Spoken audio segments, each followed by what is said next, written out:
الحمد لله رب العالمين الصلاة والسلام على أشرف الأنبياء والمرسلين سيدنا ونبينا أبي القاسم محمد وآله الطيبين الطاهرين المعصومين ولعنة الله على أعدائهم أجمعين من الآن إلى قيام يوم الدين. أما بعد، فقد قال الله تعالى في كتابه المبين وهو أصدق القائلين وقوله الحق.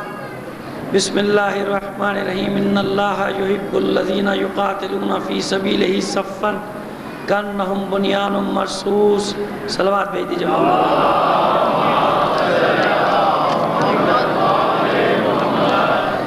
آپ نے درخواست ہے بیگم و خلیفہ سید غلام سیدین مرحوم، خلیفہ سید محمد حسنین مرحوم، بیگم و ڈاکٹر سید ابو الحسن نقوی مرحوم اور تمام اموات خلیفہ خاندان کے لیے سورہ فاتحہ پڑھ کر روش لیجیے.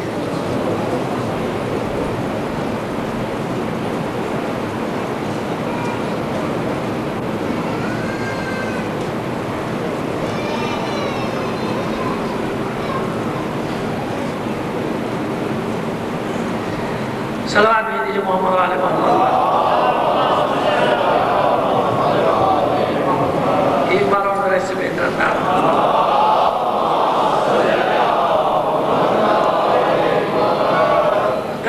جہاں تک ہم نے بات پہنچائی تھی کہ غزوہ بدر پیش آنے تک ابھی شروع نہیں ہوا، لیکن ایک دو جزیات رہ گئی تھی، ان کو بھی مکمل کرتے جائیں. جنگ بدر سے پہلے، غزوہ بدر سے پہلے ایک اور بھی غزوہ بدر پیش آیا تھا جس کو کہا جاتا ہے بدر اولا. اس میں جنگ نہیں ہوئی تھی بلکہ واقعہ کچھ ہوا تھا کہ جابر بن قرظ بن جابر فہری یا جابر ابن قرظ فہری، جابر ابن قرظ فہری نامی ایک قریشی کو بھیجا گیا تھا کہ تم لوٹ مار کر کے آؤ. یہ مدینے کے اطراف میں چراگاہوں پر اس نے لوٹ مار کی اور رسول کو خبر ملی. رسول نے پیچھا کیا بدر کے مقام تک، لیکن یہ فرار ہونے میں کامیاب ہو گیا. کیونکہ بدر کے مقام پر آئے تھے تو اس کو بدر اولا یا بدر صغریٰ بھی کہا جاتا تھا. یہ کل رہ گئی تھی بات، ایک چھوٹا سا یہ واقعہ بھی پیش آیا تھا جو سبب بنا تھا جنگ کا، بدر اولا کا. اور اس کے بعد بھی، جنگ بدر کے بعد بھی اس سال کے اختتام تک 3 غزوے اور ہوئے، جس میں غزوہ بنی قدر یا غزوہ بنی سلیم، غزوہ بنی قینقاع جو اہم ہے وہ پہنچیں گے. دیکھیں آج پہنچے، کل پہنچیں گے. غزوہ بنی قینقاع بہت اہم ہے آگے جانے کے لیے، اس کا ذکر.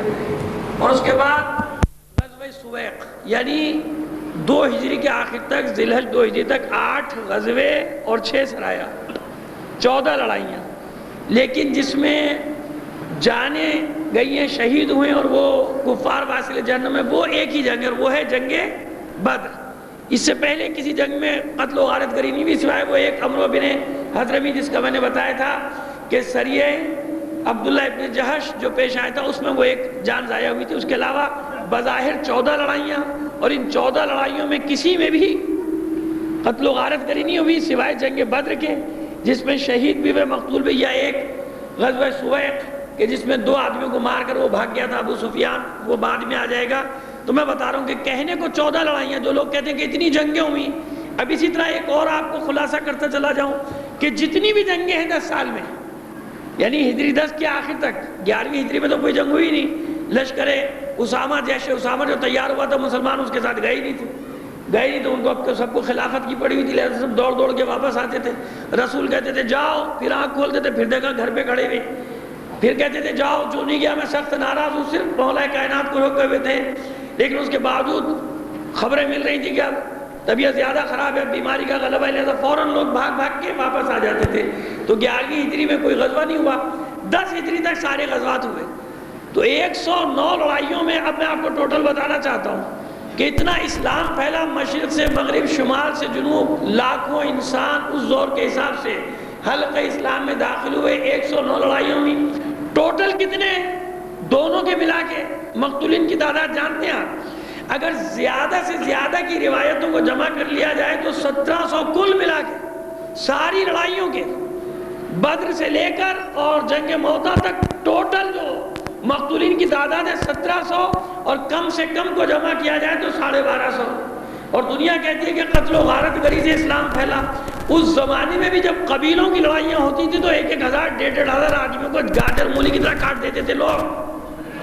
اس زمانے میں بھی قیصر و کسریٰ کی لڑائیوں میں ہزاروں لوگ قتل کر دیے جاتے تھے. یونانیوں کی یعنی یورپینز کی لڑائیوں میں ہزاروں لوگ تہہ تیغ کر دیے جاتے تھے. پورا اسلام پھیلا 23 سال کی رسول کی زندگی تبلیغی. رسول تو ہمیشہ سے ہمیشہ رہے گا. یعنی وہ جو معرکے کی زندگی ہے 23 سال, اس میں جنگوں کی زندگی ہے صرف 9 سال, 2 ہجری سے لے کر 10 ہجری. 109 چھوٹی بڑی لڑائیاں, جن میں چند لڑائیاں ہیں کہ جن میں جانوں کا ضیاع, باقی بغیر لڑے بغیر جانوں کے ضیاع ہوئی جنگیں ختم ہو گئیں. تو اگر زیادہ والی روایت بھی مان لی جائے تو 1750 دونوں طرف کے مقتولین کی تعداد ہے. میں جنگیں بیان کرتا جاؤں گا اور مقتولین کی تعداد بھی گنواتا چلا جاؤں گا آپ کو. تو 1750-1800 مقتول میں ہوئے. پورا اسلام پھیلا, جس پر الزام یہ کہ اسلام تلوار سے. اچھا یہ الزام کیوں ہے؟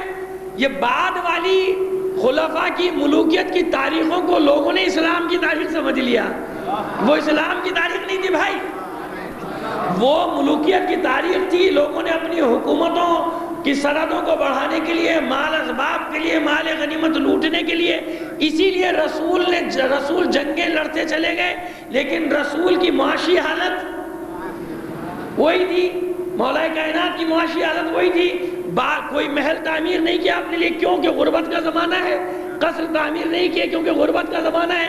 لیکن اس کے بعد آپ نے دیکھا کہ مال غنیمت نے کیا کیا رنگ دکھائے. مال غنیمت کے ساتھ کیسی خیانتیں کی گئی, مال غنیمت کے ساتھ کیسی زیادتیاں کی گئی. اتنی ہوس بڑی مال غنیمت کی کہ دشمنوں کا مال تو دشمنوں کا مال سیدہ کا باغ بھی کھا گئے. تو بھئی کافروں کا مال چھیننے کے بس ہوتا نہیں ہے, پھر ہوس تو بڑھتی جاتی نا مال دنیا کی. پھر یہ بھی لے لو, یہ بھی لے لو, یہ بھی لے لو, پھر یہ باغ بھی کیوں چھوڑا جائے. اور جس وہ خیر میں بحث کر چکا, جماعت ثانی کی مجالس میں نہیں تکرار کرنا چاہتا, لیکن یہاں تک بات پہنچی کہ اس باغ فدق کے بعد میں 3 حصے کر کے 3 آدمیوں کو الگ الگ بانٹے گئے تھے. اتنی بڑی آمدنی کا ذریعہ تھا. لیکن اتنا بڑی آمدنی کا ذریعہ ہونے کے باوجود کبھی آپ نے مولا کائنات کی زندگی میں خوشحالی دیکھی؟ رسول کی زندگی میں بھی باغ تو جناب سیدہ کا ہی تھا, لیکن کبھی خوشحالی دیکھی نہیں. ہمیشہ مقروض. وہ مولا کائنات جو مذمت بھی کرتا ہے قرض لینے کی کہ بھئی مقروض کی زندگی بڑی وبال ہوتی ہے, لیکن جب عملی طور پہ آپ دیکھیں گے تو مولا کائنات آپ کو مقروض ضرور نظر آئیں گے کہیں نہ کہیں. اسی لیے کہا جاتا ہے کہ بھائی اگر مومن ہے تو کہیں نہ کہیں ضرور الجھے گا ان مسائل میں. ہے مصیبت, لیکن اس کے باوجود زندگی اتنی سختی سے گزرتی تھی رسول کی اور مولا کائنات کی کہ بالآخر قرض لینا پڑتا تھا انہیں. اور آپ جانتے ہیں کہ اس قرض کے چکانے کے لیے نذر اور پھر روزے رکھنا اور پھر بھوکے رہنا اور پھر یہ تمام مسائل ہمارے سامنے. یعنی جو مال غنیمت آتا تھا وہ رسول اور اولاد رسول اپنے لیے استعمال نہیں کرتی تھی. یعنی اگر خمس بھی ملتا تھا تو وہ اس لیے استعمال کیا جاتا تھا کہ اس سے وہ جو لوگ نئے اسلام قبول کر رہے ہیں ان کی مدد کی جائے, نہ کہ اپنی بلڈنگیں کھڑی کی جائیں. صلوات بھیجیے محمد آل محمد پر. یعنی جنگوں سے جو غنیمت حاصل ہوتی تھی, جنگوں سے جو غنیمت حاصل ہوتا تھا ان کا مصرف دیکھ لیجیے گا آپ, آتا چلا جائے گا. خیر کل ہم نے وہاں تک پہنچایا تھا بات کو کہ چاہے بدر کے قریب پہنچ گئے رسول 313 کے ساتھ, اور مسلمانوں کی خواہش یہ تھی کیونکہ اللہ کا وعدہ یہ تھا کہ 2 میں سے 1 لشکر کا تم سے مقابلہ ہوگا. تو مسلمانوں کی اندرونی خواہش یہ تھی کہ وہ جو چھوٹا لشکر ہے اس سے سامنا ہو جائے. وہ چھوٹا لشکر نکل گیا, یعنی بے خبری میں نہیں آئے تھے. بعض مورخین نے یہ لکھا کہ رسول تو ابو سفیان سے لڑنے کے لیے نکلے تھے چھوٹے لشکر سے, اچانک کفار سے سامنا ہو گیا. اور یہی صحیح بخاری میں بھی لکھ دیا گیا کہ رسول تو ان کے ارادے سے نکلے تھے, وہ جو چھوٹا لشکر تھا 200 والا, کہ اچانک راستے میں کفار کے لشکر سے سامنے ہو گیا. یہ اچانک سامنا ہوا, رسول جنگ کے ارادے سے نہیں نکلے, رسول جہاد کے لیے نہیں نکلے.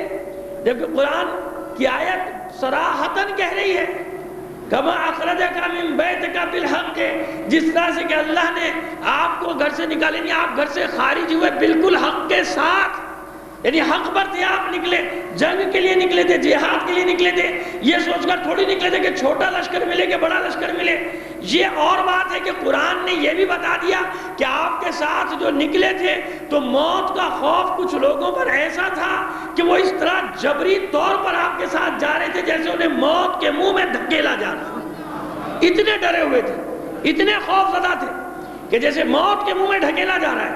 تو اگر ابو سفیان کے لشکر کے ارادے سے نکلے ہوتے تو خوف کیسا, کیونکہ اس کے لیے تو خوش تھے کہ وہ تو 200 آدمیوں کا ہے, اور کفار کے لشکر کتنا بڑا تھا. اب سنیے آپ کہ کیا کیا مسلمانوں نے. یہ آج کی پولیس کو الزام نہیں دیجیے گا, پہلے بھی ایسے ہی ہوتا تھا. ایک واقعہ بیان کرنا چاہ رہا ہوں آپ کے لیے, صلوات بھیجیے محمد و آل محمد پر. اندرونی خواہش یہ تھی کہ ابو سفیان کے لشکر سے مقابلہ ہو جائے. بدر کے پاس ابھی دور ایک مقام پر آ کے ٹھہرے رسول, رائے معلوم کرنا شروع کی. تو کچھ لوگوں نے جنگ کے بارے میں ایسی خراب رائے دی کہ رسول نے منہ پھیر لیا, یعنی بزدلوں والی رائے. تو جب یہ دیکھا کہ رسول ناراض ہے تو جناب مقداد ابن اسود اپنی جگہ سے کھڑے ہوئے, کہنے خدا کے رسول آپ اطمینان رکھیے, ہم بنی اسرائیل نہیں ہیں کہ جب جناب موسیٰ نے اپنی قوم سے کہا تھا کہ آؤ دشمن سے لڑیں, تو بنی اسرائیل نے کہا تھا کہ جائیے آپ اور آپ کا رب لڑ لیں. انت وربک تذهبا فقاتلا وَإِنَّا هَاهُنَا قَاعِدُونَ یا إِنَّا هَاهُنَا لَقَاعِدُونَ, آپ اور آپ کا رب جا کے لڑ لیجئے, ہم یہیں بیٹھے رہیں گے. کیا آپ نہیں لڑ سکتے؟ آپ کا اللہ نہیں لڑ سکتا؟ کہا وہ بنی اسرائیل نہیں ہے, بلکہ ہم آپ کا ساتھ دیں گے, آپ کے آگے پیچھے دائیں بائیں اپنی جان دینے تک آپ کا دفاع کریں گے, آپ اطمینان رکھیے. جناب مقداد کی بات سے تکدر دور ہوا. سعد بن معاذ کھڑے ہوئے. جناب سعد بن معاذ کہتے ہیں کہ انصار میں سے, انہوں نے نمائندگی کی مہاجرین کی, یہ نمائندگی کرتے ہیں انصار کی. خدا کے رسول ہم آپ پر ایمان لائے ہیں, اور خدا کی قسم آپ سمندر میں داخل ہوں گے, ہم آپ کے پیچھے داخل ہو جائیں گے, بغیر انجام کی پرواہ کیے. آپ ان چند لوگوں کی باتوں سے دل ملول نہ ہو, ہم آخر وقت تک آپ کا ساتھ دیں گے. کیوں کہ ہم ایمان لائے ہیں اس بات پر کہ آپ جو کہہ رہے ہیں وہ وحی الہی ہے, اور آپ اللہ کے رسول ہیں. صلوات بھیجیں محمد علیہ محمد. اس گفتگو سے خدا کا رسول خوش ہو گیا, دعا دی, کہا کہ اب میں اپنی آنکھوں سے کفار کے سپاہیوں کے مرنے کی جگہوں کو بھی دیکھ رہا ہوں. امتحان لیا نا سب کا, اب سب تیار ہو گئے. 3 افراد کو بھیجا تفاحص کے لیے کہ حالات کا جائزہ لے کر آئیں. امیر المومنین کے ساتھ ساتھ حضرت زبیر اور سعد ابن ابی وقاص, یہ 3 آدمیوں کو بھیجا کہ آپ ذرا حالات کا جائزہ لے کر آئیے. یہ جب بدر کے کنویں پر پہنچے تو 2 افراد کو دیکھا پانی بھرتے, ان دونوں کو پکڑ لیا. انہیں بھاگنا چاہا, مولا نے پکڑ لیا. پوچھا کس کے آدمیوں کا؟ قریش کے. پکڑ کے لائے. اس وقت خدا کا رسول نماز میں مشغول ہے. اب جتنے اصحاب ہیں انہوں نے پکڑ کے ان کو پیٹنا شروع کر دیا. وہ کہتے ہیں ہم قریش کے آدمی, کہتے ہیں کہ نہیں تم ابو سفیان کے آدمی ہو, کہو کہ ابو سفیان کے آدمی ہو. پٹ پٹ کے بیچاروں نے کہنا شروع کر دیا کہ ہم ابو سفیان کے آدمی ہیں, کیونکہ ان کے دل میں یہ بات تھی کہ ابو سفیان کے آدمی ہو تو چھوٹا لشکر ہے اس سے لڑیں گے. وہ کہیں ہم قریش کے آدمی ہیں, یہ کہتے نہیں تم ابو سفیان کے آدمی ہو. تو جب پٹے تو پٹ پٹ کے انہوں نے کہنا شروع کر دیا ہم ابو سفیان کے آدمی ہیں. خدا کے رسول نے نماز ختم کی, پوچھا کس کے آدمی ہو, تو فوراً کہنے لگے ابو سفیان کے آدمی ہیں. تو ناراض ہو گیا خدا کا رسول, کہتا ہے اپنے ساتھیوں سے کہ تم کیسے لوگ ہو, جب وہ سچ بولتے ہیں تو ان کو پیٹتے ہو, اور جب وہ جھوٹ بولتے ہیں تو ان کو چھوڑ دیتے ہو, ہے نا. تو یہ آج کا دستور نہیں بھائی, اطمینان رکھو, ہمیشہ سے یہ ہوتا چلا آیا تھا. تو پیٹ پاٹ کے سامنے افسر کے لاگے کھڑا کرتے تھے, بولو, اس نے بولنا شروع کر دیا مشین کی طرح. اب افسر سمجھدار ہو تو جانتا ہے کہ جب پیچھے فرشتے کھڑے ہوئے ہوں ڈنڈے لیے ہوئے, ہنٹر لیے ہوئے, تو پھر وہ کیا کچھ نہیں کہے گا. تو خدا کے رسول نے کہا تم کیسے لوگوں, سچ بولتا ہے تو پیٹتے ہو اس کو, اور جھوٹ بولتا ہے تو راضی ہو جاتے ہو. یہ قریش کے ہی آدمی. یہ پھر انہوں نے سچ بولا کہ یہ پیٹ رہے تھے, تو ہم نے کہا ابو سفیان کے, پیٹے جا رہے ہیں, کہو ابو سفیان کے آدمی, تو ہم نے کہہ دیا ابو سفیان کے آدمی ہم ہیں, قریش کے آدمی. کہا کتنا لشکر ہے ان کا؟ کہ یہ تعداد ہمیں نہیں پتا. اب جنرل کی بات ہے, خدا کا رسول ایک جنرل کی حیثیت سے فوج میں آیا ہے, جنگ میں آیا ہے. ہر میدان میں رسول نے کمان کی ہے, بتایا ہے کیسے جنگ لڑی جاتی ہے. کہا اچھا یہ بتاؤ کتنے اونٹ کاٹتے ہیں وہ لوگ کھانے کے لیے؟ کہا کسی دن 9 کسی دن 10. تو خدا کے رسول نے کہا تقریباً 900 سے 1000 کا ان کا لشکر ہے. 900 سے 1000 کا. کون کون ہے ان کے ساتھ؟ اب اس نے جو نام گرانے شروع کیے, ابو جہل ابن حشام, اس کا بھائی عاصم ابن حشام, عتبہ بن ربیعہ, شیبہ بن ربیعہ, ولید بن عتبہ, حنزلہ ابن ابو سفیان, طیمہ ابن عدی, عاص ابن سعید, عمر ابن حنزلہ, عبداللہ ابن منذر, نوفل ابن خویلد. جتنے بڑے بڑے سردار نام گرانے شروع کیے. تو خدا کا رسول کہتا ہے کہ اوہو, یہ تو مکے نے اپنے جگر پاروں کو اگل دیا میدان میں. یعنی جتنے بھی بڑے بڑے تھے سب لڑنے کے لیے آ گئے. اب یہ لشکر کا اندازہ کیا اور وہاں ابو جہل بیٹھا ہے 3 دن تک جشن منانے کی نیت سے. اس کو یہ پورا یقین ہے کہ مسلمان ہم سے لڑنے کی نیت تو کر ہی نہیں سکتے. تو دشمن کو کبھی یہ گمان ہوتا ہے اپنی کثرت تعداد دیکھ کر کے یہ ہم سے لڑ تو سکتے ہی نہیں, ان میں یہ ہمت تو ہے ہی نہیں, لہذا جشن منائیں گے ان کی سرحدوں پہ اور چلے جائیں گے. لیکن خدا کا رسول جانتا ہے کہ یہ پہلا موقع ہے, اگر اس پہلی جنگ میں کمزوری دکھا دی گئی تو ہمیشہ کے لیے نفسیاتی طور پر مسلمان دب جائیں گے. اگر آج بدر کے مقام پر مسلمانوں نے ثابت قدمی کا مظاہرہ کر دیا تو بعد میں نقصان بھی اٹھانا پڑا تو مسئلہ نہیں. کیوں؟ یہ پہلی جنگ فیصلہ کن جنگ ہوگی جو تاریخ رقم کرے گی قیامت تک. جنگ بدر ان چند جنگوں میں سے ہے کہ جنہوں نے قوموں کی تقدیروں کے فیصلے کیے, بتایا ہے کہ اسلام کے, لہذا ثابت قدم رکھا. اب یہاں ایک اور ڈنڈی ماری مورخین نے.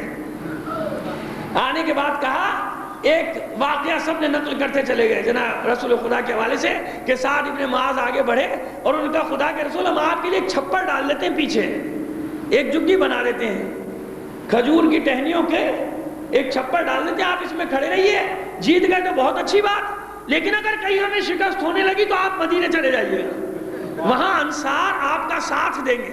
اور رسول نے دعا دی کہ یہ بڑا اچھا مشورہ ہے. یعنی معاذ اللہ رسول اس بات میں راضی ہے کہ اگر خدا نہ کرے شکست ہونے لگے تو میں بھی فرار. ابن ابی الحدیث نے یہی لکھا کہ بدر کا مقام وہ مقام ہے مکہ اور مدینے کے درمیان کہ جس مقام پہ کھجور ہوتی ہی نہیں, درخت ہوتا ہی نہیں, اور یہاں کھانے پینے کے سامان کی مشکل تھی تو مدینے سے کیا اتنی ٹہنیاں کھجور کے درخت لاد کر لائے تھے مسلمان. وہاں تو سامان لانے کے لیے پورے اشدر نہیں تھے, 2 گھوڑے 70 اونٹ, ان 70 اونٹوں پہ پورا بار, تو ٹہنیاں کہاں سے لائے؟ اس مقام پہ بدر کے مقام پہ کہا کہ کوئی نخلستان ہی نہیں. تو یہ گڑی ہوئی حدیث اور رسول کی شان کے خلاف ہے کہ احد میں سب بھاگ گئے, رسول کھڑا رہا, اور یہاں رسول اس بات کو مان لے کہ تم لڑو اور میں چلا جاؤں. مولا کائنات بتاتے ہیں کہ جنگ بدر میں اگر دشمنوں کے سب سے کوئی نزدیک تھا تو وہ خدا کا رسول تھا. اللہ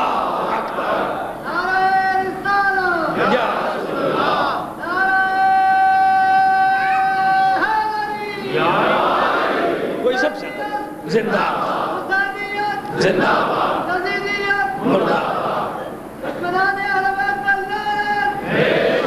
سلوات بھیجئے محمد علی محمد کو بلند آواز سے. کہا کہ رسول سے یہ اور بات کہ رحمت للعالمین ہے, لیکن اس کا یہ مطلب نہیں کہ غیر مسلح جنگ میں کھڑا ہوتا, نہیں, پورے ہتھیار سجا کے خدا کا رسول کھڑا ہوتا تھا.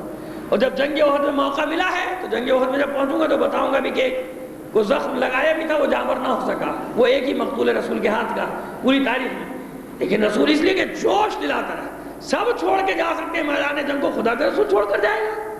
مورخین یہ سوچتے بھی نہیں, لیکن اپنی کمزوریوں پر یا اپنے والوں کی کمزوریوں پر پردہ ڈالنے کے لیے کہ رسول نے یہ بات مان لی, عریش ایک چھپر ڈالا گیا تاکہ دوسرے جس چھپر میں رہتے تھے ان کو سایہ دے دیا جائے, کہ ساتھ کھڑے رہتے تھے رسول کے ساتھ چھپر میں رسول نہیں کھڑا ہوتا تھا, صاحبان میں رسول نہیں کھڑا ہوتا تھا, رسول جنگ میں ساتھ ہوتا تھا. وہ رسول جو خندق ساتھ مل کر کھودتا ہے. اگر اور سپاہیوں کے پیٹ پر 1 پتھر ہے تو رسول کے پیٹ پر 2 پتھر. اس رسول سے یہ توقع کہ وہ اپنے لیے پیچھے ایک چھپر ڈالے گا تاکہ لوگوں کو شکست ہونے لگے, فوج کو شکست ہونے لگے تو وہ معاذ اللہ پیٹ موڑ کر میدان جنگ سے چلا جائے, اس طرح سے چلا جائے. یہ رسول ہے, اس لیے مبعوث ہوا ہے. رسول تمام لوگوں کی بہادری اور شجاعت ایک طرف, رسول کی شجاعت ایک طرف. میں بزدلوں سے مقابلہ نہیں کر رہا, بزدلوں سے تو کوئی مقابلہ نہیں رسول کا, بہادروں میں اور طاقت میں مقابلہ دیکھیے آپ. رسول نے کسی جنگ میں شمشیر کے جوہر دکھائے نہیں دکھائے, کیوں؟ ضرورت نہیں ہے. اس لیے کہ اللہ کی بارگاہ سے ایک طاقتور مددگار ضرورت نہیں ہے نا. کیوں ضرورت نہیں ہے؟ اس لیے کہ اللہ نے ایک مددگار بھیجا ہوا ہے. سب چلے جائیں وہ چھوڑ کر جانے والا نہیں ہے. لیکن جب یہ بتانا ہوا کہ میں کون ہوں, 2 مقام پر رسول نے اپنی طاقت کا مظاہرہ کر کے بتایا تھا. ایک مقام وہ ہے جب غدیر خم میں پالانوں کا منبر بنایا تھا، تو وہ علی جس نے خیبر کو انگلیوں پر اکھاڑ لیا تھا، انگلیوں پر اٹھا کر پھینکا تھا، اس علی کو شانے سے پکڑ کر رسول نے اٹھایا تھا، اور اتنا اٹھایا تھا کہ بغلوں کی سفیدی نظر آنے لگی تھی، بتانے کے لیے کہ جو بازو خیبر اکھاڑے. کیوں؟ رسول کی طاقت پسند نہیں آئی آپ کو؟ ارے یہ وہی تو رسول ہے کہ جس نے جب اپنی زبان دہن ولایت میں داخل کی ہے تو علی کو گویائی ملی تھی، علی بولنا شروع ہوئے تھے. اور دوسرا موقع، کون سا موقع؟ کوئی بھی اس وزن کو نہیں اٹھا سکتا تھا. خانہ کعبہ میں بت توڑنے کی کس میں ہمت تھی؟ یہ خدا کا رسول ہے جس نے ولایت کے بوجھ کو اٹھایا تھا. اور کوئی اٹھا سکتا تھا علی کو کندھے پر؟ صلوات بھیجیے محمد علی محمد. اور اگر بوجھ کا لفظ آپ کو گرا گزرا، اللہ بوجھ کا لفظ اگر ثقیل ہو گیا کانوں پر تو لفظ بدل دیجئے. لیکن شانوں پر سوار تو ہوئے تھے نا مولا کائنات، تو اور کوئی تھا ایسا شانہ کہ جس پر جو مولا کائنات کے وزن کو اٹھاتا، اس سنگینی کو سنبھالتا؟ تو خدا کے رسول نے دو مقامات پر بتایا تھا کہ رحمت للعالمین کے ہونے کے سبب سے رسول تلوار نہیں چلا سکتا تھا، لیکن اس کا یہ مطلب نہیں کہ رسول کے پاس طاقت نہیں تھی. ہاں، رحمت للعالمین کے ہونے کے سبب سے ایک ایسا طاقتور بھیج دیا تھا کہ جو ہر میدان میں رسول کی نیابت کرے. اور میں بتاؤں گا حدیبیہ کے مقام پر جنگوں میں تلوار سے نیابت کی، اور جہاں قلم سے نیابت کی بات آئی وہاں بھی رسول نے علی ہی کا انتخاب کیا تھا، کسی اور کا نہیں.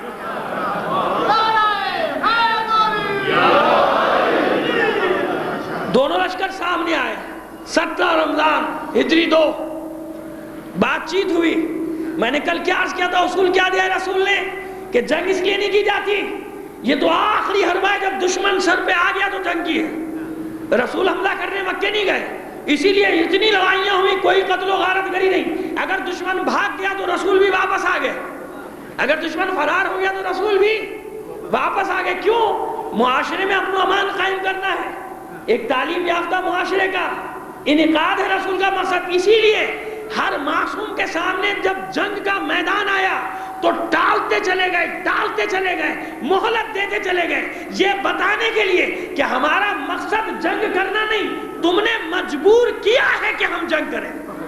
صفین اور جمل میں یہ نوبت آ گئی تھی کہ مولا کے اپنے ساتھی کہنے لگے کہ مولا ایسا لگتا ہے جیسے آپ جنگ سے جی کترا رہے ہیں. ہمیں جنگ سے نہیں ڈر رہا، میں جنگ سے نہیں ہٹ رہا، لیکن میں چاہتا ہوں کہ آخر وقت تک ان پر حجت تمام کروں کہ جنگ کی نوبت نہ آئے. تو رسول یا امام کا مقصد جنگ کرنا نہیں ہوتا، جنگ روکنا ہوتا ہے. لیکن اگر جنگ مسلط کر دی جائے تو اب جنگ بدر میں جیسے ابو جہل اپنی پوری طاقت کے ساتھ آیا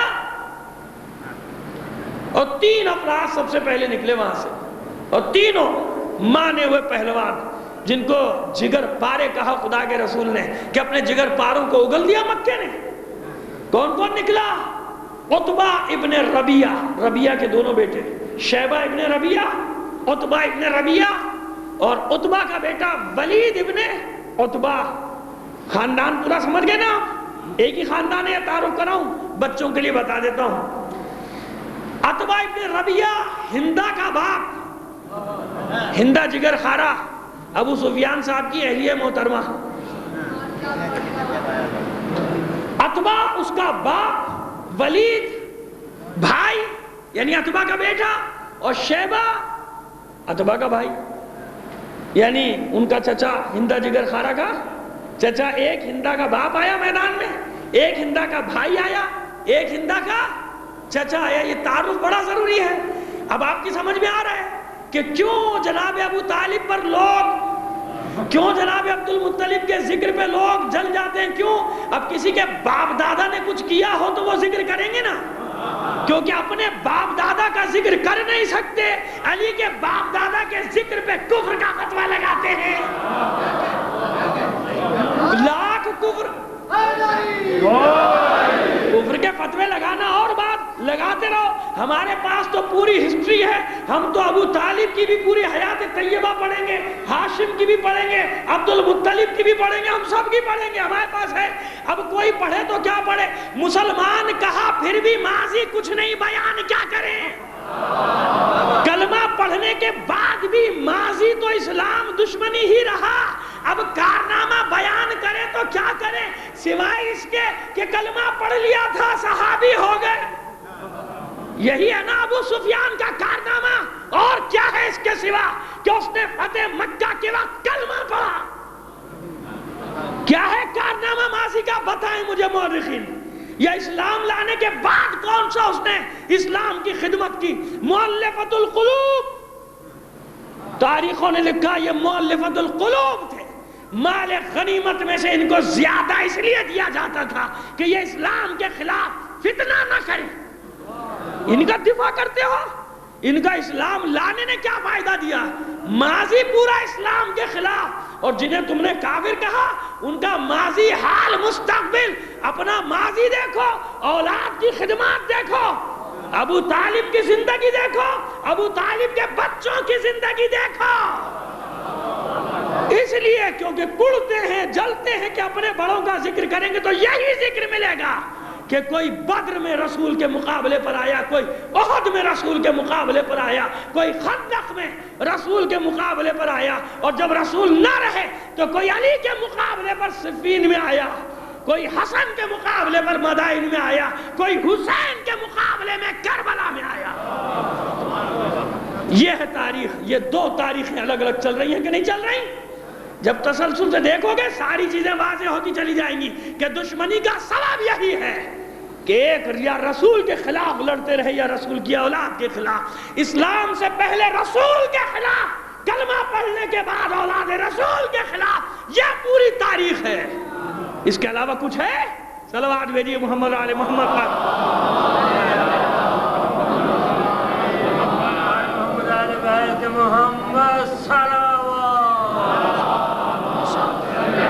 بالکل یہ تاریخی جملے دے کر جا رہا ہوں اپنے جوانوں کو۔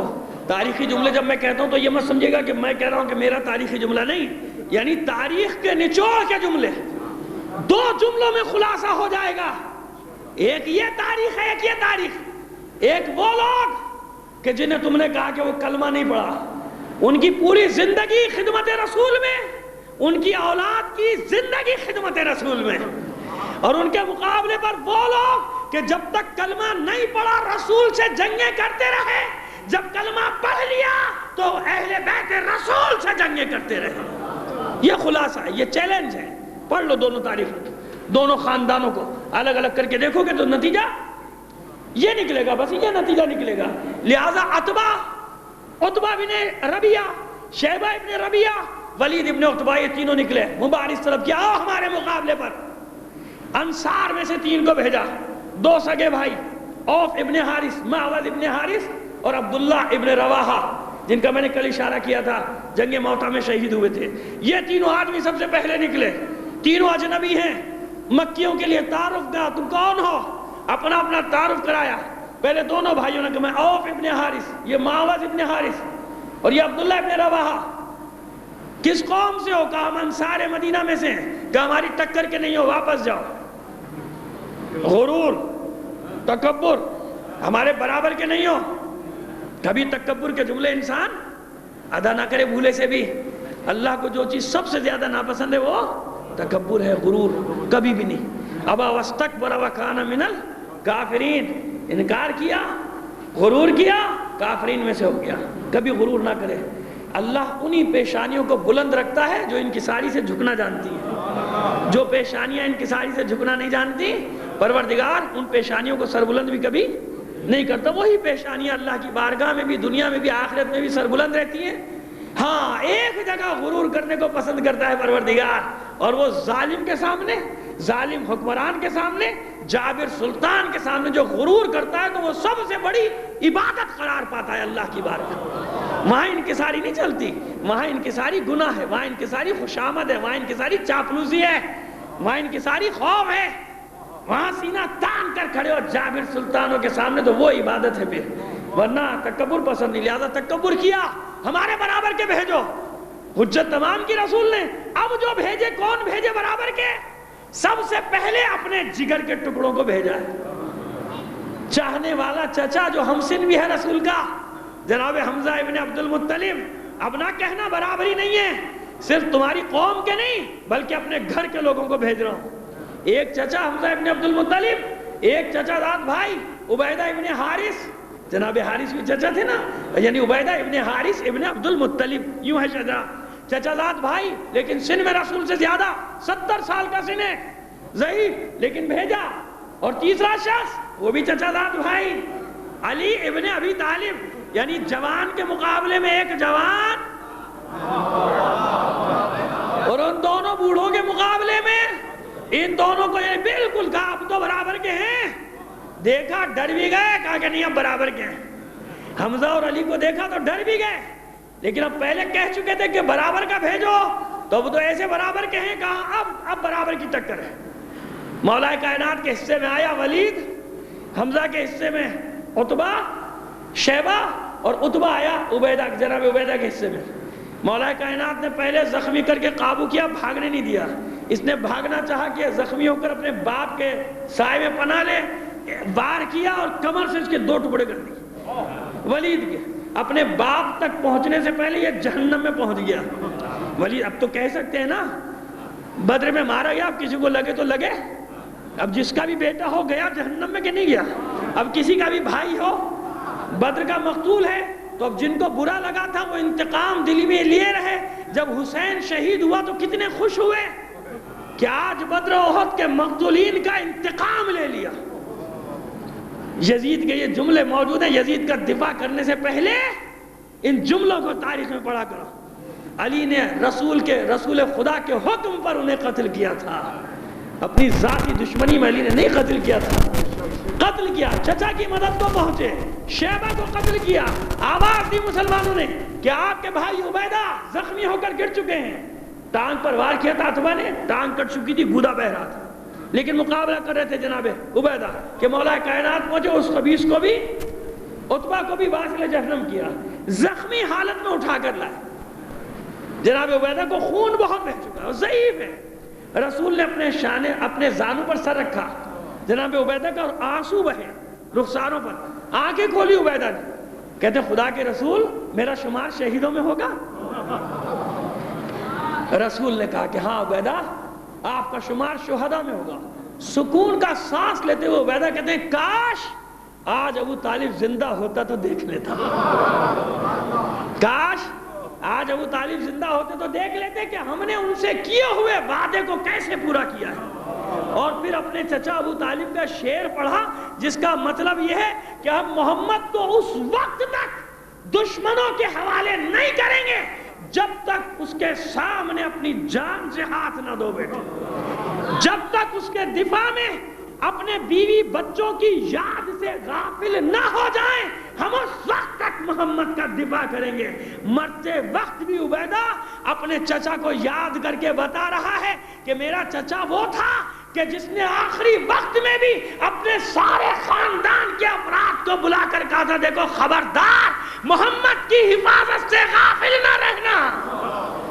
اور تم نے آخر میں کان لگا کے سن لیا کہ کیا کہا اور کیا نہیں کہا ابو طالب۔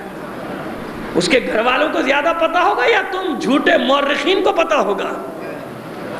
2 راوی وہ بھی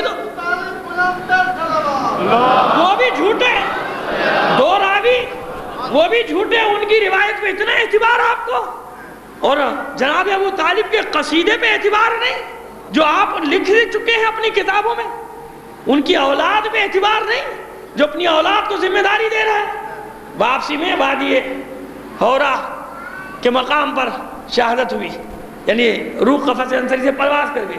اب اس کے بعد طیمہ ابن عدی میدان میں نکلا، یہ بھی بہت بڑا پہلوان، اس نے مبارز طلب کیا اور مولا نے اس کو نیزے سے مارا، اور ایسا نیزہ مارا کہ آنکھ سے گھسا اور دوسری طرف سے باہر نکل گیا، یہ واصل جہنم ہوا طیمہ ابن عدی۔ اس کے بعد چنگھاڑتا ہوا میدان میں آیا سعید ابن عاص ابن سعید، اس کو بھی واصل جہنم کیا۔ پھر اس کے بعد عمر ابن حنظلہ اس کو بھی واصل جہنم کیا، عبداللہ ابن منذر اس کو بھی واصل جہنم کیا. اس کے بعد نکلا حنظلہ ابن ابو سفیان، ابو سفیان کا بیٹا. اب رشتے سمجھ میں آ گئے، بھائی بیٹا باپ چچا یہ سب ہندا کا خاندان، ابو سفیان کا خاندان. بات کرنے سے پہلے ماضی تو دیکھو لوگوں کے، دفاع کرنے سے پہلے دیکھو تو صحیح کہ کون کیا تھا. حنظلہ ابن ابو سفیان نکلا چنگھاتا ہوا، مولا کائنات نے اس کے سر پر تلوار کا وار کیا اور اس کی آنکھیں حلقوں سے باہر آ گئی تھی. اس طرح اس کو بیچ میں سے 2 ٹکڑے کر کے جہنم میں پہنچایا تھا. اور یہی وہ قتل ہیں کہ جب صفین میں ایک موقع پر دھمکی بھیجی معاویہ نے لڑائی کرنے کی تو مولا نے جواب دیا تھا فانا ابو الحسن قاتل جدک و خالک و اخیک یوم بدر. بھول گیا میں وہی ابو الحسن ہوں جس نے بدر کے دن تیرے بھائی کے، تیرے ماموں کے، تیرے نانا کے پرخچے اڑا کر پھینک دیے تھے. میں وہی ابو الحسن ہوں.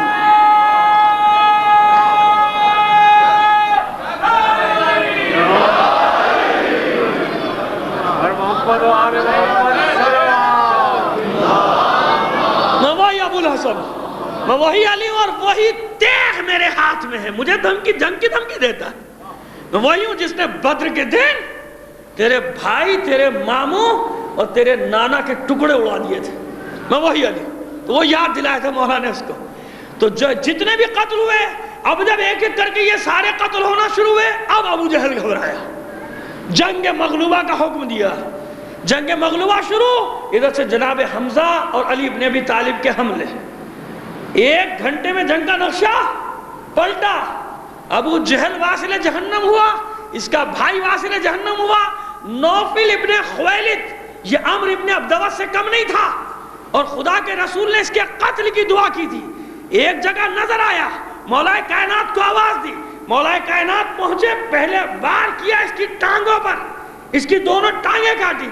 اس کے بعد اس کے سر پر وار کر کے اس کے 2 ٹکڑے کیے، اور خدا کے رسول نے دعا دی علی کو اور شکر ادا کیا کہ میں نے اس کے قتل کی دعا کی تھی.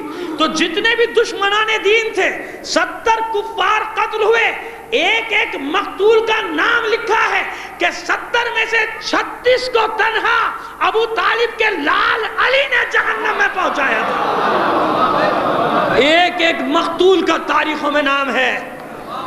اور کسی نے کوئی زخمی بھی کیا ہو تو نام لے آؤ. تھے بدر میں، احد میں سارے تھے نہیں تھے؟ تو دعوے کرنا اور بات، القاب لوٹنا اور بات، کہیں حمزہ کی فضیلت چھین لینا، کہیں علی کی فضیلت چھین لینا. ایک تاریخی اشارہ ہے، کاش اتنا مطالعہ ہو جائے میرے بچوں کا کہ وہ جناب حمزہ کی فضیلت چھیننے کے اشارے کو سمجھ لیں، کہ جناب حمزہ کی فضیلت کو چھین کے وہاں لگا دیا جائے کہ کب کھلم کھلا اذان ہوئی تھی کعبے میں. صلوات بھیج دیجئے محمد علی محمد پر.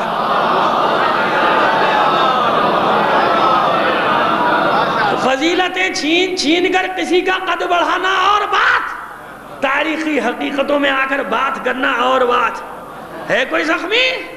ہے کوئی مقتول؟ بڑے بڑے بہادر تھے، بڑے بڑے سرما تھے. کس کو مارا، کس کو زخمی کیا؟ ایک جگہ کوشش کی تھی، الٹا زخمی ہو کے آ گئے تھے نیزے کی چوٹ کھا کے. وہ خندق میں پہنچیں گے تو انشاءاللہ معلوم ہو جائے گا. آپ الٹی چوٹ کھا کے آ گئے تھے، دوسرے کا احسان لے کے آ گئے تھے. صلوات بھیجیے محمد علی محمد پر. 70 مقتول، 70 اسیر. صلوات بھیجیے. مل کر ذرا بلند آواز سے صلوات بھیج دیجیے. اب تھوڑا سا پس منظر آ گیا جنگوں کا. بجائے میں نے کوئی ایک واقعہ پڑھنے کی جو اتنی تفصیل پڑھی، وہ اسی لیے پڑھی کہ پورا پس منظر آپ کے سامنے آ جائے کہ وہ کیوں بار بار کہا جاتا تھا بدر و احد کے مقتولین، بدر و احد کے مقتولین. یہ تھا بدر و احد کے مقتولین کہ سب سرداران قریش واصل جہنم ہوئے. اور جب بھاگنا شروع ہوا کفار کا لشکر تو مسلمانوں نے پکڑنا شروع کر دیا، مال لوٹنا شروع کر دیا. سعد ابن معاذ کو غصہ بھی آیا، خدا کے رسول مشرکین کو قتل کرنے کے بجائے اب یہ اسیر کر رہے ہیں. رسول نے کہا تمہیں یہ بات اچھی نہیں لگی؟ جناب سعد کہتے نہیں، مجھے پسند نہیں آیا. مطلب یہ تھا کہ اور کچھ کو مار دیا جاتا تو بہتر تھا، لیکن بہرحال لوگ مال غنیمت لوٹنے میں لگے، علی کے حصے میں کچھ بھی نہیں آیا، مولا کائنات کے حصے میں مال غنیمت میں سے کچھ بھی نہیں آیا۔ کیوں؟ لوٹنا شروع کیا مال غنیمت۔ اس وقت تک زبان جاہلیت کا قانون یہ تھا کہ جو لوٹے اس کا، لہذا بھاگنا شروع کیا کفار نے، تو لوگوں نے جنگ چھوڑی، مال لوٹنا، اسیر پکڑیں گے وہ بھی اس کا یعنی فدیہ ملے گا، پیسے لے کے پھر چھوڑیں گے۔ تو اس زمانے میں بھی یہ سب تو ہوتا تھا، آدمی پکڑ لو تاوان لے لو۔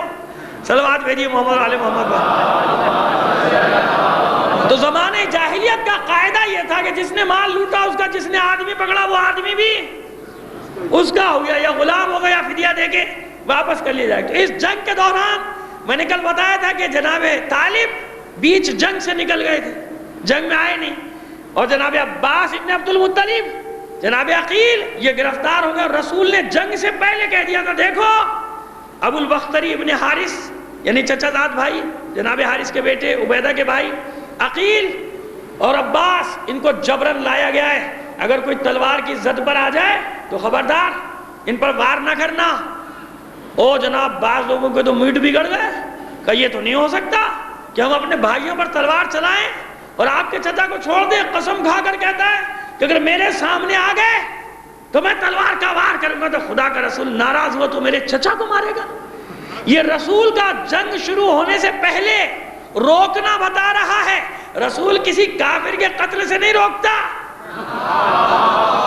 رسول نے ابو لہب کی حمایت نہیں کی، ابو لہب کی حمایت کی رسول نے نہیں کی، ہوا کرے چچا، حمایت نہیں کی، یہ الگ بحث کہ کس عنوان سے چچا، لیکن بہرحال تاریخ میں نام تو ہے نا، حمایت نہیں کی، لیکن حمایت اسی کی کرے گا رسول کہ جس کے ایمان کا معلوم ہے۔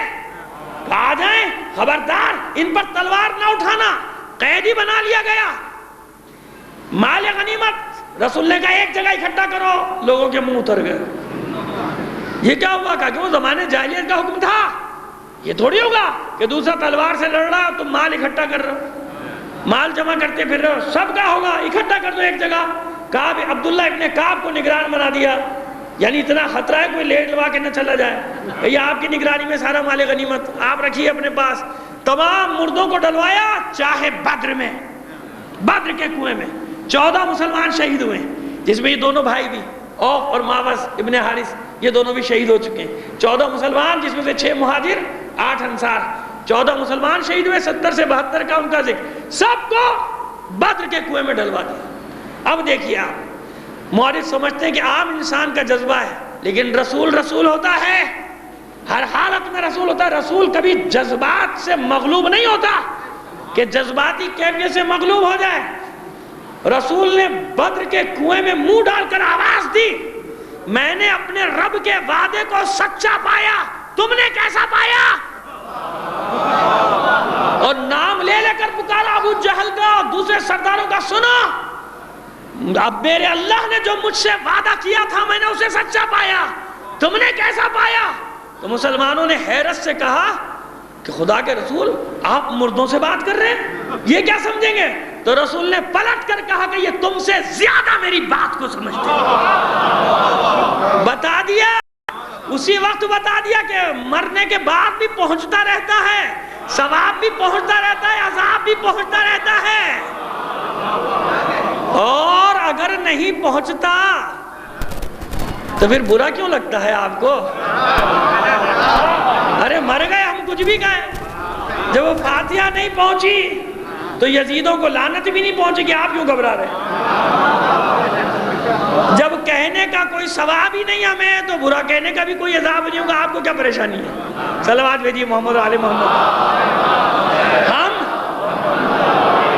ہم ابو لہب کو برا کہیں، ابو جہل کو برا کہیں، یزید کو برا کہیں، آل مروان کو برا کہیں تو پھر مر گئے نا، ختم ہو گئی بات۔ اب اچھا کہیں یا برا کہیں، کچھ پہنچنا تو ہے نہیں ان کو، نہیں، برا کہنے پہ برا لگنا بتا رہا ہے کہ پہنچ رہا ہے، تو جب وہ پہنچ رہا ہے تو پھر اچھا بھی پہنچے گا، پھر فاتحہ بھی پہنچے گی، پھر درود بھی پہنچے گا، پھر ثواب بھی پہنچے گا۔ اور رسول کا یہ کہنا کہ تم سے زیادہ سمجھ رہے ہیں میری بات کو، یعنی تم اتنا نہیں سمجھتے، تم شک کر جاتے ہو، تمہیں حکم سمجھ میں نہیں آتے، تم بھاگ جاتے ہو لیکن اب مرنے کے بعد یہ زیادہ سمجھ رہے ہیں اور سن رہے ہیں کہ میں کیا کہہ رہا ہوں. صلوات بھیجیے محمد و آل محمد پر. ایک بار اور صلوات بھیج دیجیے.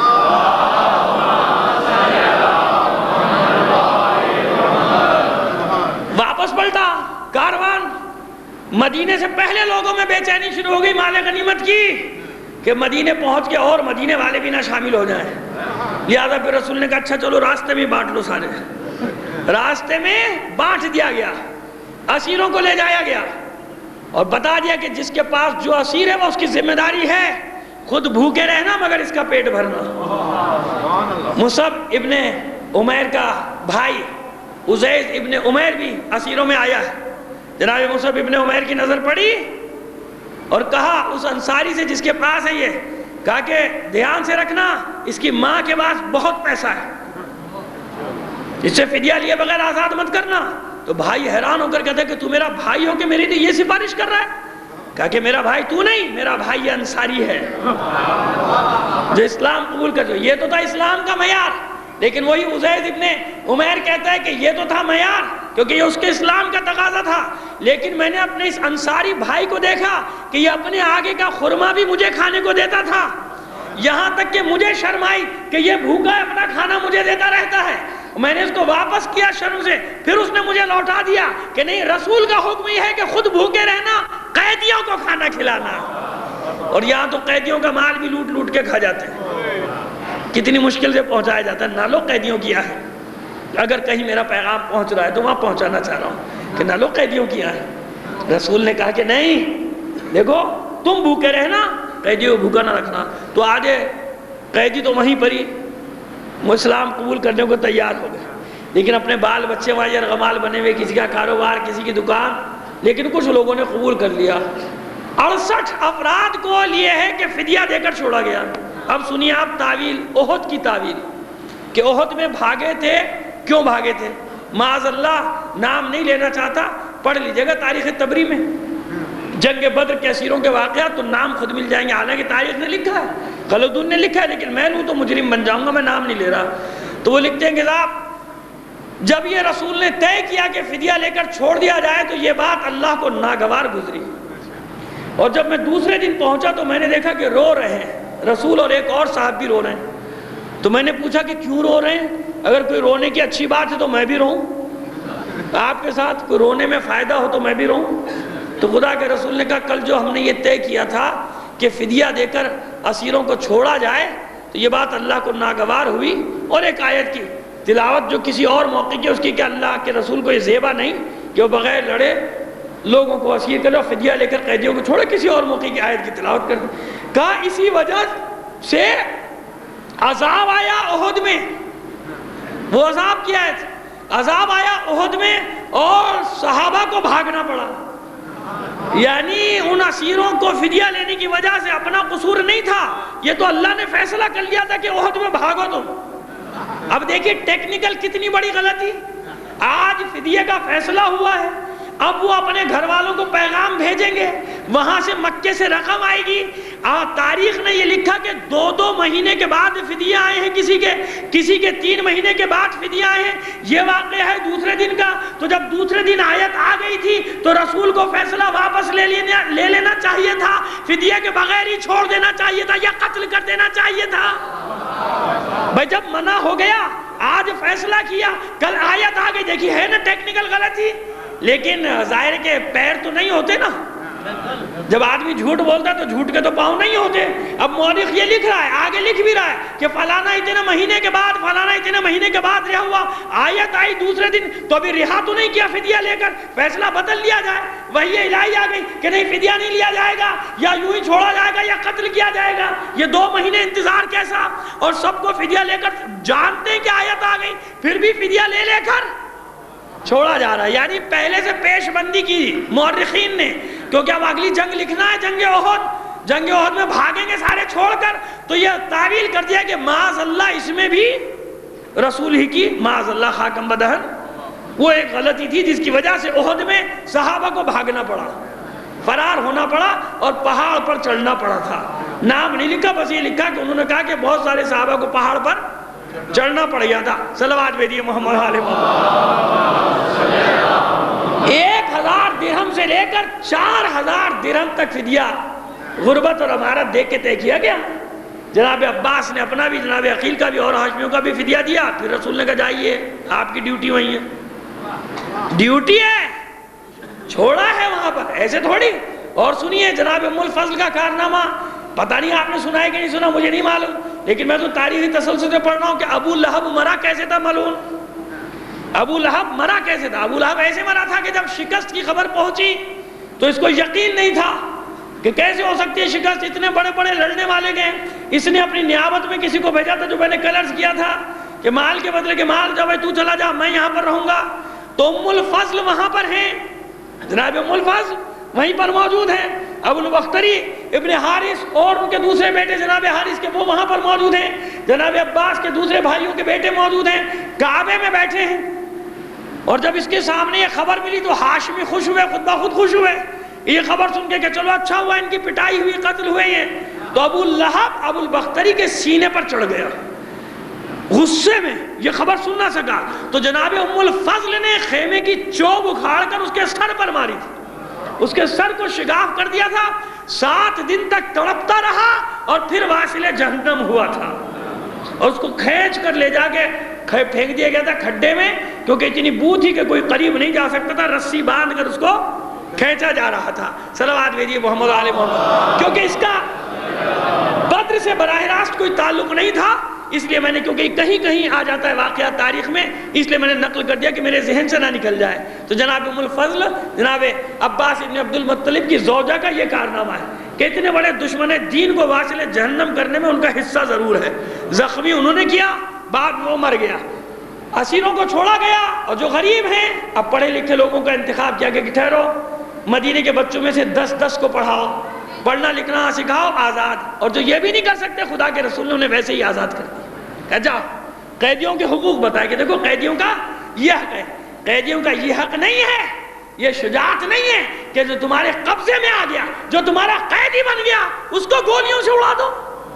یہ اسلام ہے، یہ اسلام کی تعلیمات ہیں کہ بے بس کرنے کے بعد، قیدی بنانے کے بعد ان کو گولی ماری جائے، ان کو قتل کیا جائے. یہ اسلام ہے. ہاں تو یہ وہی اسلام ہے کہ پہلے بھی قیدی بنا بنا کر ظلم کیا جاتا رہا. حجاج کی تاریخ کے جو وارث ہیں وہ یہی کریں گے کہ قیدی بنائیں گے، پھر قیدیوں کے سینوں میں اس وقت تلواریں اتارتے تھے، آج گولیاں اتارتے. یہ مردانگی نہیں، یہ شجاعت نہیں، یہ دلیری نہیں، یہ بہادری نہیں کہ قیدیوں پر ہاتھ اٹھایا جائے. عبدالعلی مزاری جیسا مجاہد افغانستان میں ان سورماؤں نے اسلام کے مذاکرات کے بہانے بلایا تھا. صلوات بھیج دیجیے محمد علیہ محمد پر. جی میری سمجھ میں نہیں آ رہا کہ بیچ بیچ میں سے ایک عجیب سی آواز آتی ہے. بہرحال ایک بار اور صلوات بھیج دیجیے محمد علیہ محمد پر. عبدالعلی مزاری جیسے مجاہد کو مذاکرات کے بہانے بلایا، اور مذاکرات کے بہانے بلا کر اسیر کیا گیا، رسیوں سے باندھ کر لے جایا گیا، اور پھر اپنی بہادری کی، اپنے باپ داداؤں کی بہادری کی داستان نقل کی، کلیشنکوف کی گولیوں سے اسے چھلنی کر کے. ہمیں دکھ ہے کہ کنٹینروں میں بند کر کے تمہیں بھی مارا گیا. ہم نے حمایت نہیں کی، قیدی قیدی ہوتا ہے. ہم تو ان قیدیوں کے بھی حقوق کا مطالبہ کرتے ہیں جن کو دور افتادہ جزیروں میں قید کیا گیا ہے، لیکن اپنے ماضی پر تو نظر ڈالا کہ تم نے بامیان میں اور مزار شریف میں قیدیوں کے ساتھ کیا سلوک کیا تھا. قید بنا کے انہیں کس اور وہاں کو چھوڑو، ابھی تم نے کیا کیا، ابھی یہاں پر کیا کیا قیدی بنا کر، کس طرح سے ان کے ہاتھ پیر باندھ کر گولیوں سے مارا. تو ہر انسان اپنی اپنی تاریخ کی حفاظت کرتا ہے. ہمارے دامن پہ کوئی ایسا بدنما دھبا نہیں. کیوں؟ ہم نے اہل بیت سے تعلیم لی ہے کہ اگر علی اکبر کا قاتل بھی سامنے آ گیا اور مجبوری کی حالت میں سامنے آیا تو سید سجاد نے اسے سیراب کیا یا نہیں کیا. یہ دو تاریخیں الگ الگ ہیں، ایک مظلومیت کی تاریخ ہے، ایک ظلم کی تاریخ ہے. آنکھیں کھول کر پڑھو گے تاریخیں تو تمہیں سمجھ میں آئے گا کہ کس طرح تاراجیاں کی گئی ہیں، کس طرح بدلے لیے گئے۔ اس لیے ان جنگوں کا پڑھنا ضروری ہے کہ جو ان جنگوں کے شکست خوردہ تھے، انہی لوگوں نے اہل بیت پر ظلم ڈھائے ہیں، وہی لوگ کربلا میں اولاد رسول کے قتل کا باعث بنے اور جشن منائے انہوں نے کہ آج ہم نے اپنے بزرگوں کے خون کا انتقام لے لیا ہے۔ اس لیے یہ تاریخ میں آپ کے سامنے دوہرا رہا ہوں۔ یہ قیدیوں کے ساتھ رسول نے سلوک کیا تھا، اور جب انہی لوگوں نے کلمہ پڑھنے کے باوجود اولاد رسول کو قیدی بنایا تو اس کے ساتھ کیا سلوک کیا؟ کیا سلوک کیا؟ ہے نا یہ تاریخی تجزیہ؟ کتنا حقیقت پر مبنی ہے یہ تاریخی تجزیہ۔ رسول نے کیا سلوک کیا تھا جب تمہیں قیدی بنایا تھا اور تم کافر تھے؟ کتنے احسانات کیے تم پر؟ رسول نے کیا سلوک کیا جب فتح مکہ کے وقت تم رسول کی غلامی میں آ گئے تھے؟ اس وقت قیدی ہونے کا مطلب غلام ہو جانا۔ اسی لیے رسول نے لفظ استعمال کیا تھا کہ انتم الطلقاء، جاؤ آج تمہیں آزاد کر دیا۔ یعنی سب غلام ہو گئے تھے فتح مکہ کے وقت، آزاد کیا تھا۔ کیا سلوک کیا تھا تمہارے ساتھ جب تم پر حکومت حاصل کی تھی، اور جب تمہیں حکومت ملی اور جب تم نے قیدی بنایا آل رسول کو تو کیا کیا تھا؟ کتنے احترام سے رسول نے، حالانکہ چہرہ دیکھنے کا روادار نہیں تھا رسول، ان کو ہٹا دو میرے سامنے سے، بس ان کی جان بخش دیے کیونکہ کلمہ پڑھ لیا ہے لیکن میں دیکھنا نہیں چاہتا ہوں۔ مروان اور اس کے باپ جیسے لوگ، ہندہ جگر خارا جیسے لوگ، رسول نے کہا دیکھنا نہیں چاہتا ہوں، کلمہ پڑھ لیا ٹھیک ہے جان بخش دی، لیکن کہیں یہ ضمانت نہیں دی تھی کہ ان کی بخشش بھی ہو گئی، یہ جنت میں بھی چلے جائیں گے؟ نہیں، ایسا کوئی سلسلہ نہیں تھا، ان کی شکل نہیں دیکھنا چاہتا۔ رسول نے کتنے احترام سے تم لوگوں کو گھروں میں واپس بھیجا، اور جب تم نے اسی رسول کی اولاد کو قیدی بنایا تو کیا کیا اس کے ساتھ؟ اور رسول کی بیٹیوں کے سروں سے چادریں کھینچی گئی۔ ایک خیمہ جلتا تھا، سیدانیاں دوسرے خیمے میں جاتی تھی، دوسرا خیمہ جلتا تھا تیسرے خیمے میں جاتی تھی، یہاں تک کہ سارے خیام جل گئے، سب خیام جل گئے۔ اور یوں ہی نہیں جاتی تھی، بلکہ ثانیہ زہرا جب خیمے سے نکلتی تھی تو راوی کہتے ہیں کہ دھوئیں میں نظر آتا تھا کہ پیٹھ پر کچھ لدا ہوا ہے۔ آخر یہ کون سا قیمتی سامان ہے جس کی حفاظت کر رہی ہے ثانیہ زہرا؟ چند جملے مسائب کی آپ کی زحمتیں تمام کرنا چاہتا ہوں۔ یہ کون سا قیمتی سامان ہے کہ کبھی گود میں اٹھائے ہوئے ہوتی، کبھی پیٹھ پر لادے ہوئے تھی، دھوئیں کی وجہ سے منظر صاف نہیں۔ اب جو قریب جا کر دیکھا تو ایک بیمار اور ناتوان جوان ہے کہ جب خیمہ جلتا ہے اپنی پشت پر اسے لاتی ہے، لے کر آتی ہے۔ اس لیے عزیزو، میں کبھی بھی نہیں جھجکتا ثانیہ زہرا کو محسنہ امامت کہتے ہو۔ جب ابو طالب محسن رسالت ہے، رسالت پر احسان کیا ابو طالب نے، تو یہ ثانیہ زہرا نہیں ہے جو جلتے ہوئے خیموں سے امامت کو بچا رہی ہے بار بار۔ اس لیے ماں کو اعتماد ہے اپنی بچی پر، اس لیے حسین ثانیہ زہرا کو لے کر آئے گا کہ امامت پر جس انداز میں بھی وقت پڑے گا میری بہن دفاع کرے گی، ہر جگہ دفاع کرے گی۔ کبھی جلتے ہوئے شعلوں سے بچائے گی امامت کو، کبھی ابن زیاد کے دربار میں امامت کا دفاع کرے گی۔ خیمے جلتے رہے، سید سجاد کو بچاتی رہی ثانیہ زہرا، آخری خیمہ بچا۔ اب پھر شاہ نے ہلا کے پوچھا بیٹا سید سجاد اب کیا کروں؟ اب یہ آخری خیمہ بچا ہے، یعنی جل کر مر جانا زینب کے لیے آسان، خیمے سے باہر نکل جانا مشکل ہے۔ سید سجاد نے تو یہی جملہ کہا کہ پھوپھی اماں خیمے سے باہر نکلنا پڑے گا، لیکن میرا دل کہتا ہے کہ شاید یہ بھی کہا ہو کہ پھوپھی اماں ابھی تو آغاز ہے امتحان کا، ابھی تو ابتدا ہے امتحان کا۔ سید سجاد کے دل سے پوچھو کیسے کیسے زخم کھائے بیٹھے۔ دو ہی تو غم ہے نا سید سجاد کو، ایک شام کا غم کھائے گیا، جب کسی نے پوچھا سب سے زیادہ مصیبتیں کہاں پڑی، میرا بیمار امام کہتا تھا الشام الشام الشام۔ اس نے کہہ دیا کہ مولا کربلا میں 72 شہید ہوئے، حسین، عباس، علی اکبر، اونو محمد، قاسم، علی اصغر، آپ کے اتنے چچا، آپ کے اتنے بھائی، شام میں تو کچھ نہیں ہوا کہ تو نے انصاف سے کام نہیں لیا۔ ارے غیرت مند اور شجاع لوگوں کے لیے لڑ کر مر جانا ننگو آر کا باعث نہیں ہوا کرتا۔ ارے میرے دل سے پوچھ کہ کس طرح میرے سامنے میری ماں بہنوں کو بے پردہ بازاروں میں لایا گیا تھا۔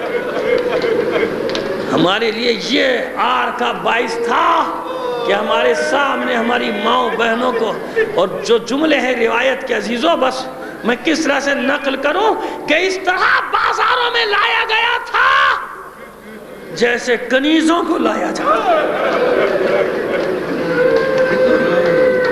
پھر بھی میں نے پورا جملہ ادا نہیں کیا کیونکہ مجھ میں تاب نہیں ہے، نہ مجھ میں ہمت ہے کہ میں اس قسم کے جملے جو روایات میں آ بھی گئے ہیں تو ان کو کیسے میں نقل کر دوں۔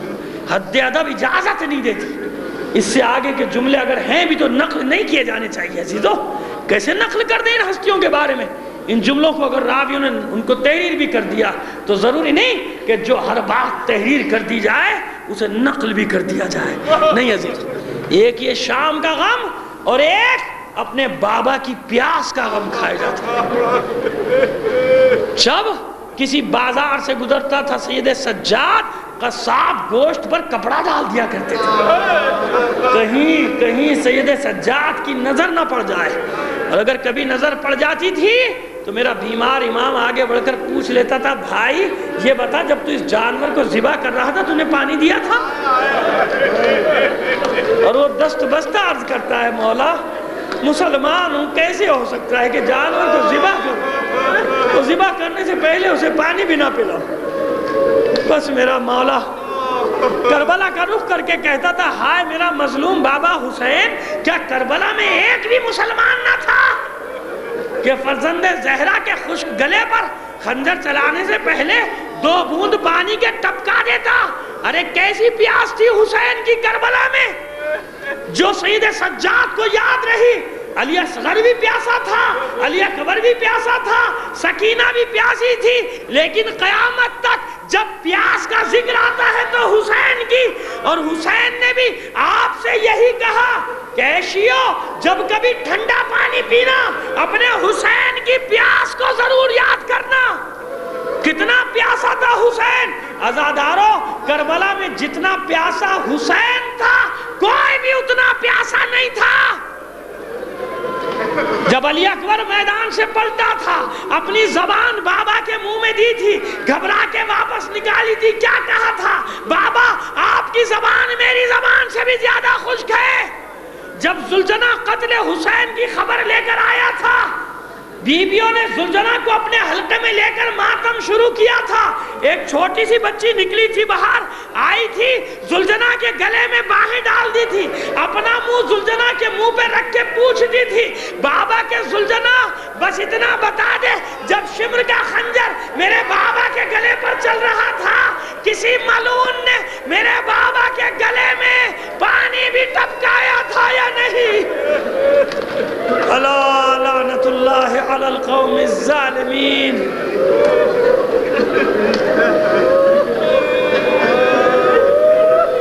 وسيعلم الذين ظلموا أيّ منقلب ينقلبون بار الہ بحق محمد و آل محمد۔ ہمارے اس قلیل عمل کو قبول فرما لے، اپنی حاجات اپنے امام زمانہ کے توسل سے تیری بارگاہ میں پیش کرتے ہیں۔ دنیا میں جہاں کہیں بھی مومنین آباد ہیں ان کی جان و مال، عزت و آبرو کی حفاظت فرما۔ عزاداران حسین کو اپنے حفظ و امان میں رکھ۔ جو مومنین عزادار ہونے کے جرم میں شہید کر دیے گئے انہیں شہداء کربلا کے ساتھ محشور فرما۔ جو اسیر ہیں اسیران کربلا کے صدقے میں انہیں رہائی عطا فرما۔ جو بیمار ہیں زخمی ہیں بیمار کربلا کے صدقے میں انہیں شفاء کاملہ و عاجلہ عطا فرما۔ کچھ مومنین یہاں تشریف رکھتے ہیں، انہوں نے اپنے بچوں کے لیے اپنے مریضوں کے لیے دعا کے لیے کہ بار الہ ان تمام کے مریضوں کو بحق بیمار کربلا شفاء کاملہ و عاجلہ عطا فرما۔ بار الہ جو مومنین نادار ہیں، غربت سے دوچار ہیں، بے روزگاری سے دوچار ہیں، ان کی ناداری اور غربت کو دور فرما، انہیں روزگار عطا فرما۔ مومنین کو درپیش مشکلات کا سامنا کرنے کی توفیق عطا فرما، ہمیں حالات کا مقابلہ کرنے کی توفیق عطا فرما، ہمیں ثابت قدمی، حوصلہ، شجاعت عطا فرما۔ بار الہٰ ہمیں اتحاد، اتفاق، الفت اور محبت پیدا کر دے، ہمیں دین کو سمجھنے اور اس پر عمل کرنے کی توفیق عطا فرما۔ بار الہٰ جہاں کہیں بھی مسلمان مجاہدین حقیقی جہاد میں مصروف ہیں انہیں فتح و نصرت عطا فرما، دشمنان اسلام اور دشمنان اہل بیت کو نیست و نابود کر دے، خاص طور پر عراق کے مومنین کی نصرت فرما، انہیں ثابت قدمی عطا فرما۔ بار الہٰ ہم اس قابل نہیں، اس قابل بنا دے کہ جب تیری آخری عدت کا ظہور ہو تو اس کے ادنا سے سپاہیوں میں شامل ہو سکے۔